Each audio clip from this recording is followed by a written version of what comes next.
Hello friends, मैं नीता भास्कर आप सभी लोगों का अपने यूट्यूब चैनल पर स्वागत करती हूँ। और एनसीईआरटी हिस्ट्री 12th क्लास की हमारी जो चल रही थी, चैप्टर हमारा 13 चल रहा है।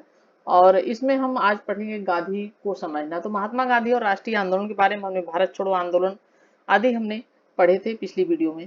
और अगर आपने पहले की वीडियो नहीं देखी जरूर देखें और प्ले लिस्ट में जाएं, पहले की वीडियो देखें। और नए हैं चैनल पर तो चैनल को सब्सक्राइब जरूर कर लें, बेल आइकन जरूर प्रेस कर लें, जिससे आपको नई वीडियो की नोटिफिकेशन भी मिलती रहे।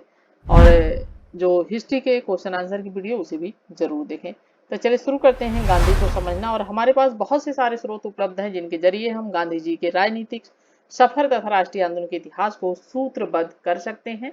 और 6.1 पहला पॉइंट है सार्वजनिक स्वर और निजी लेखन। यानी इस दिशा में महात्मा गांधी और उनके सहयोगियों और प्रद्योन दोनों तरह के समकालीनों के लेखन और भाषण एक महत्वपूर्ण स्रोत है इसमें। और किस चीज को किन उद्देश्यों के लिए लिखा गया था, यानी कुछ जो थे वो जनता के लिए भी लिखे जाते थे और कुछ पर्सनल भी लिखे जाते थे।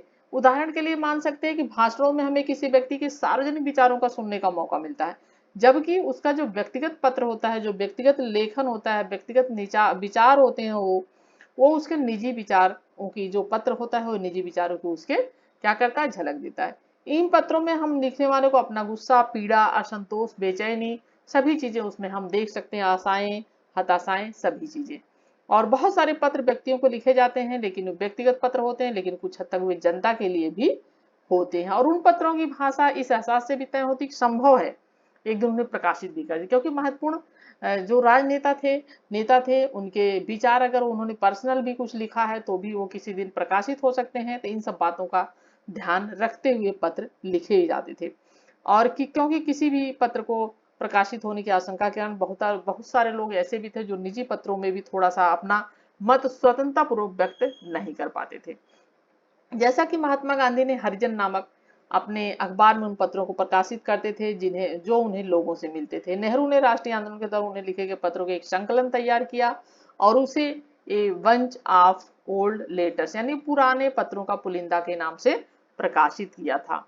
और एक घटना पत्रों के आईने से 1920 के दशक में जवाहरलाल नेहरू समाजवाद से लगातार प्रभावित होते जा रहे थे। और 1928 में जब वे यूरोप की यात्रा से लौटे तो सोवियत संघ के प्रयोगों से गहरे तौर से वो प्रभावित थे। जब उन्होंने समाजवादियों, जो कि जयप्रकाश नारायण थे, नरेंद्र देव थे, एनजी रंगा थे और उसके साथ अन्य सहयोगी भी थे, घनिष्ठता पूर्वक उन्होंने काम करना शुरू किया। और कांग्रेस के भीतर समाजवादियों और उग्रवादियों के बीच एक खाई भी पैदा हो गई थी। 1936 में कांग्रेस का अध्यक्ष बनने के बाद नेहरू ने फांसीवाद के खिलाफ जमकर बयान दिए और मजदूरों व किसानों की मांगों का उन्होंने समर्थन भी किया। नेहरू के समाजवादी व्यक्तियों से चिंतित जो थे रूढ़िवादी राजेंद्र प्रसाद और सरदार पटेल के नेतृत्व में कांग्रेस वर्किंग कमेटी से इस्तीफा की इन्होंने धमकी दे डाली। और दूसरी ओर बंबई के कुछ प्रसिद्ध उद्योगपति जो थे जिन्होंने नेहरू की आलोचना करते हुए बयान भी जारी कर दिया था। और इसके बाद प्रसाद और नेहरू यानी डॉक्टर राजेंद्र प्रसाद और जवाहरलाल नेहरू दोनों महात्मा गांधी के पास गए थे। आपस में इनके विचार मेल नहीं खा रहे थे तो गए और वर्धा स्थित उनके आश्रम में उनसे मिले और फिर एक बार गांधी जी ने मध्यस्थ की भूमिका निभाकर उन्हें अपना सलाह दिया। ठीक है, और कुछ लेटर्स हैं जैसे मेरे प्रिय जवाहरलाल जी, और ये लेटर है डॉक्टर राजेंद्र प्रसाद का। और इन्होंने लिखा है कि कल आपसे विदा लेने हमने महात्मा गांधी जी के साथ लंबी बातचीत की जब वहां वर्धा में उनसे मिलने गए थे। और आपको हमारी ओर से अपनाए गए मार्ग पर काफी दुख है, क्योंकि आपस में इनके असहमति हो रही थी। और आपको शर्मिंदा करना या चोट पहुंचाना हमारा कभी भी कोई इरादा नहीं था। अगर आपको ऐसा लगता है कि इससे आपको ठेस पहुंची है तो हम बिना किसी हिचक के अपना पत्र वापस ले सकते हैं, लेते या संशोधन भी कर लेंगे। हमें लगता है प्रेस में छपे आपके सारे बयानों में आप कांग्रेस के सामान्य कार्यक्रम पर उतना नहीं बोल रहे हैं जितना कि एक ऐसे विषय पर बोल रहे हैं जिसे कांग्रेस ने स्वीकृति नहीं दी है। तो इस तरीके से विचार थे। और इसी तरीके से मेरे प्रिय बापू, ये लिखा है प्रेम पूर्वक जवाहरलाल नेहरू ने लिखा है कि कल रात ही यहाँ पहुंचा हूँ और जब से वर्धा से आया हूँ शारीरिक दुर्बलता और मानसिक अशांति से घिरा हुआ हूँ।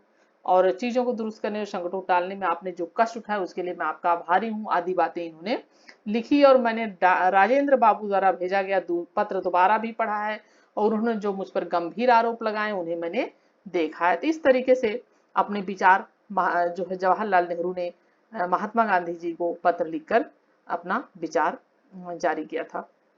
ठीक है, जो कि बाद में ये छप भी गए।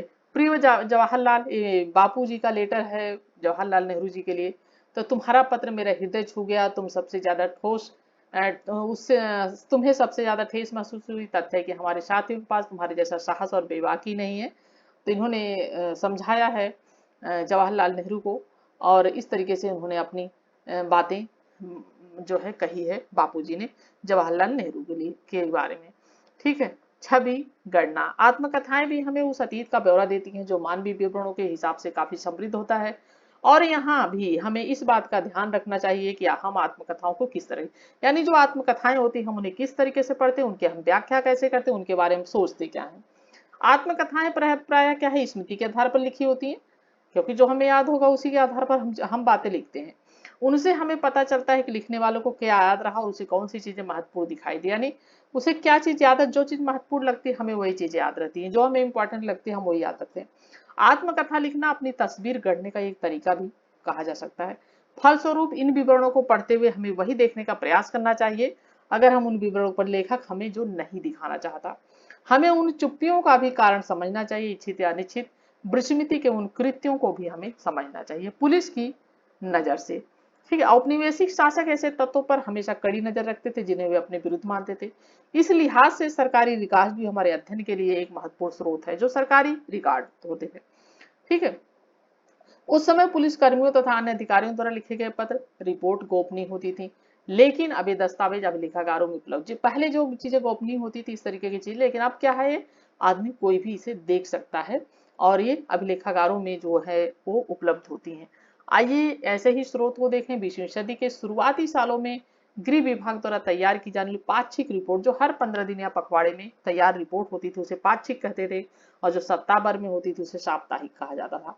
तो ये पाक्षिक रिपोर्टों को देखेंगे तो उसमें गृह विभाग ये मानने को तैयार नहीं था, जैसा कि मतलब कुछ भी आंदोलन होता था तो जो गृह विभाग तो उसे लगता था ऐसा नहीं होगा, लेकिन चीजें विपरीत हो जाती थी। जैसे कि महात्मा गांधी कार्यों के प्रति कोई व्यापक जन समर्थन पैदा, इस तरह के रिपोर्टों पर विश्वास नहीं कर रहे थे, जबकि रिपोर्ट में इस यात्रा को एक नाटक, एक कर्तव्य, ब्रिटिश शासन के खिलाफ आवाज उठाने वाले इच्छुक तथा शासन के अंतर्गत सुखपूर्वक जीवन व्यतीत करने लोगों को गोलबंद करने की एक हताश कोशिश के रूप में प्रस्तुत किया गया था, लेकिन ऐसा नहीं था और गांधी जी के साथ एक बड़ा जन समर्थन था। लेकिन गृह विभाग यह मानने को अपनी पाक्षिक रिपोर्टों में तैयार नहीं था। इसी तरीके से मार्च 1930 का एक पहला पखवाड़ा था जो गुजरात में आ रहे राजनीतिक बदलाव पर यहाँ गहरी नजर रखी जा रही है और इनसे प्रांत की राजनीतिक परिस्थितियों पर किस हद तक क्या प्रभाव पड़ेगा। इसी तरीके से मध्य प्रांत और बेरार, बंगाल और यहाँ पे मद्रास, बम्बई, इसी तरीके के ये बम्बई में केसरी जो प्रेस ने आक्रामक भाषा का प्रयोग किया है। और अगर सरकार सत्याग्रह की ताकत परखना चाहती तो उसे पता होना चाहिए कि सत्याग्रह की सक्रियता और निष्क्रिय दोनों ही सरकार को नुकसान पहुंचाएगा।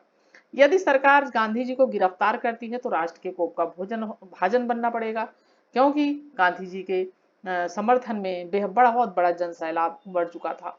और सरकार ऐसा नहीं भी करती है तो सविनय आंदोलन फैलता जाएगा।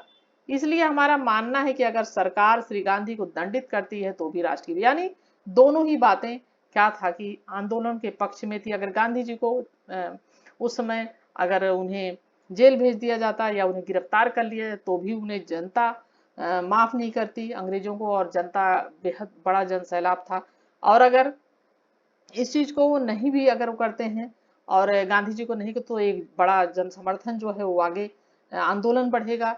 तो दोनों रूपों में क्या देखे, किस तरीके से देखा जा रहा था कि विजय जो है हमारी ही होगी।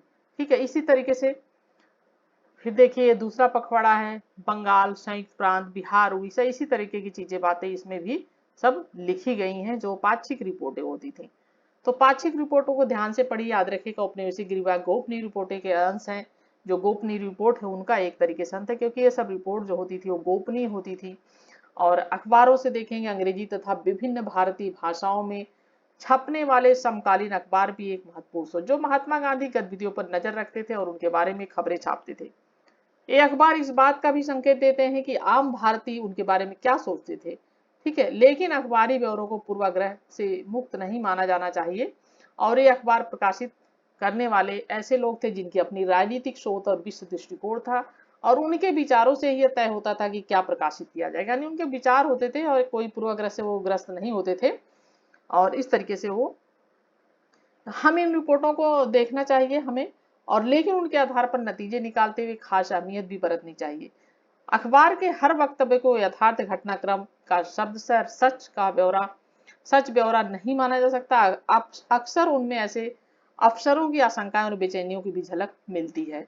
ठीक है, उनकी जो आशंकाएं होती थी, उनकी बेचैनी होती थी, किसी आंदोलन को नियंत्रित नहीं कर पा रहे थे, उसके प्रसार के बारे में भी बेचैन होते थे। उन्हें समझ नहीं आता था कि महात्मा गांधी को गिरफ्तार करना भी चाहिए या नहीं चाहिए।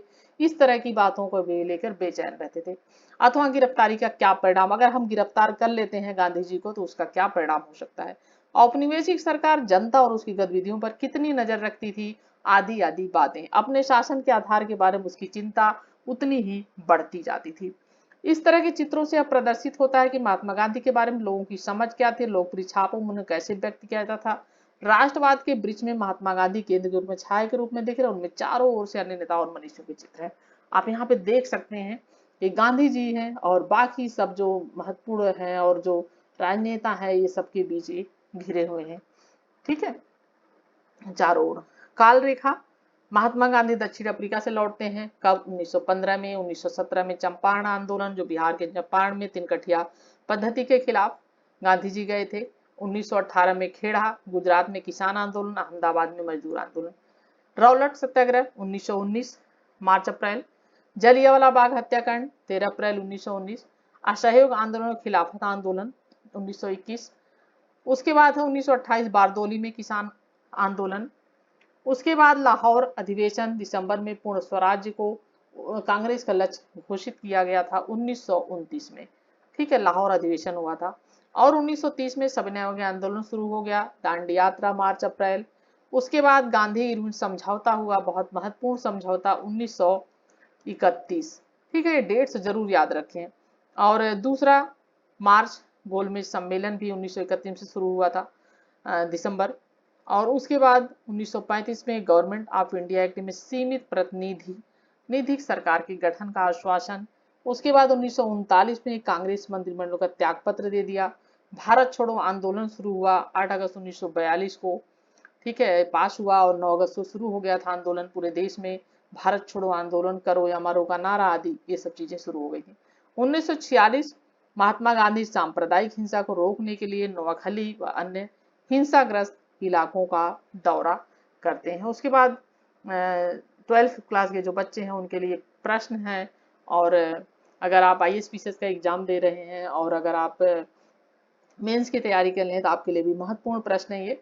और महात्मा गांधी ने खुद को आम लोगों जैसा कैसे दिखाने के लिए क्या किया, किसान महात्मा गांधी को किस तरह से देखते थे, नमक कानून सत्याग्रह संघर्ष का महत्वपूर्ण मुद्दा क्यों बन गया था, राष्ट्रीय आंदोलन के अध्ययन के लिए अखबार क्यों महत्वपूर्ण स्रोत थे, आदि चीजें, चरखे को राष्ट्रवाद का प्रतीक क्यों चुना गया, आदि चीजें। इसलिए आपको चैप्टर जो है 13 हमारा यहीं पे कंप्लीट होता है, और आपको इन सब प्रश्नों के उत्तर के लिए पूरा चैप्टर आप जरूर देखें और आंसर राइटिंग करें, क्वेश्चन खुद बनाएं और ये क्वेश्चन है उनके उत्तर पढ़कर खुद लिखने का प्रयास करें।